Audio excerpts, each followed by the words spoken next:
But our top story is all about a line that I've told you will be important in this era. Between the big things, and there are some big things going on, and the little things that they want you to believe are big things. Allow me to explain. President Trump, right now, is doing something that could be a big thing if it worked, if it happened, if it actually goes into effect. And many people care about it, and the government is dealing with it, and the courts will deal with it, and we've been covering it. Other channels, other outlets are covering it. No one's saying this is something to ignore. But if you keep your head on straight and the facts in front of you with a little knowledge of law and history, this could end up being a little thing, even though he wants you to think it's very big.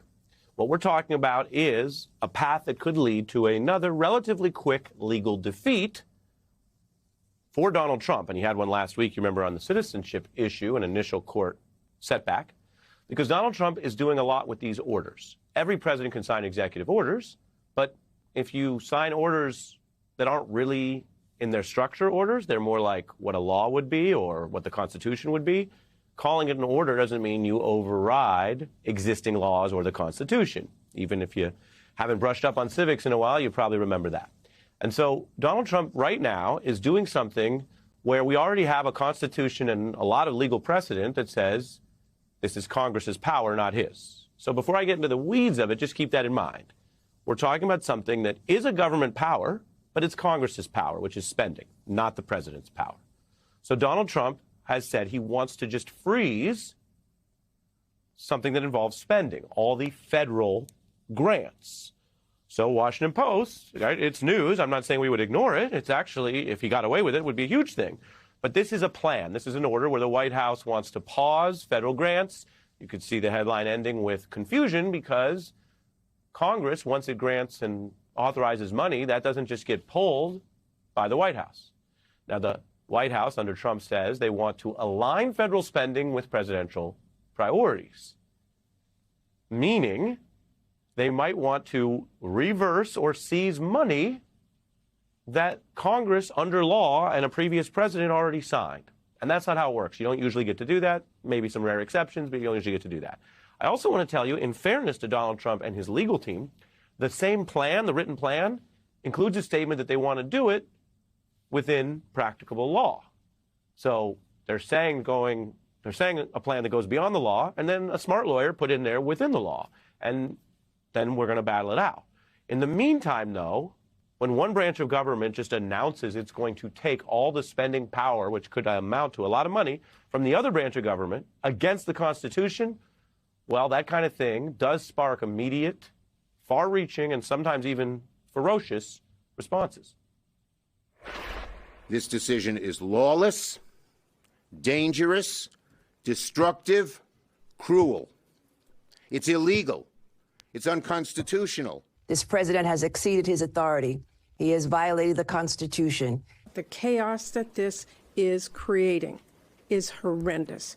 We should think about the mom who doesn't know if she can get her kid to childcare today. If you drive on a road, you're impacted. If you get health care, you're impacted. If your children are being educated in our schools, you're impacted. He is breaking the law. This is what a king does. Now, you can see a lot of the focus there, understandably, is on what the president can and can't do. And you saw the faces and voices of people criticizing this or saying it's flatly unlawful, unconstitutional. But that would be true regardless of who did it or who the president is.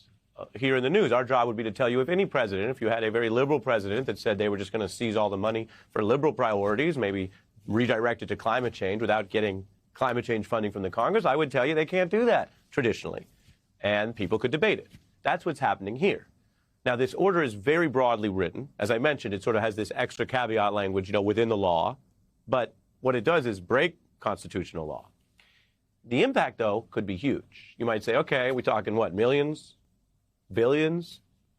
We're talking tens of billions? Remember, we had an election about the economy and what the government can or should do to help people who are struggling. Well, this could actually cover, seize, or misappropriate trillions, that's trillions of dollars in spending with a T, going to things that people around the country, red state and blue, need. Things that even bipartisan laws have agreed upon are essentials, including State and local funding, right, which can go to red and blue states alike, child care, shelters for the homeless, school lunches. Now, many Republicans said that, hey, it's the honeymoon period, and a lot of what Trump's been doing, they either say okay, or they're silent, or they say a version of okay, like, we need to look at the details, I need to look more at it, but they're not exactly sounding like what I just showed you. But others, when you talk about someone who's elected to Congress, and their whole job is passing these laws that fund things, and a lot of the budget debate is the moral debate. Do you want to fund health care or not? Do you want the taxes high or low? All of that is congressional spending stuff, more or less. Some Republicans looked off guard. I've heard from people in my district this morning asking me about it. And all I can say right now, I hope it's short-lived. There's no reason for the disruption. No, he's not overstepping his bounds. And in fact, we're going to try to stop the waste, fraud, and abuse. Is it legal? I do not know. I'm not a lawyer, but it was appropriated, so I don't see how they can just stop it. That is a respectful way of saying it sounds illegal, because, again, think about it. If any president could do what Trump did, then most of Congress's spending and budgeting would be meaningless, because you just have what they call the king-like retroactive veto of everything that came before.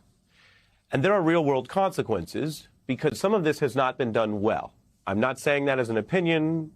I'm not saying that to be mean-spirited. But government involves competence and execution. If you want to do a Pentagon program to get planes built and fly them around the world, or you want to try to give medical care through the various complex systems in the United States, you need people who know how to do it. And there were signs today that this was feeding confusion with people involved, either not knowing what they were supposed to do or not doing it effectively. Medicaid payments to states, again, red and blue, plenty of Republican states get that money, rely on it, frozen. And immediately, officials and experts were saying this was a problem, a snafu from the Trump freeze. I want to report for you the Trump White House denies that, meaning they say acknowledge the problem. They're even saying the payments will be back soon. They say it's not related to this other freeze. So that's some of that debate. State attorneys general already taking Trump officials to court over this. And other groups that are affected, small businesses, nonprofits, also going to court. So this is a very big thing, even though I've told you that in the long run, there's no reason to think the courts of the Constitution would allow this. Where does that take us? The big part, like I told you, is that this can matter in the interim. And a heck of a lot of people who aren't billionaires and aren't pocketing crypto money have to spend time, energy on this instead of something else, and the uncertainty of that, which businesses don't like. So in that sense, this seems negative and unfair to a lot of people, as I mentioned, in states red and blue. This also, though, for Trump, if you're covering the politics and the showmanship, looks like he has picked another battle that I just showed you some Republicans seemed confused by, which could lead to a second major loss in the courts quickly.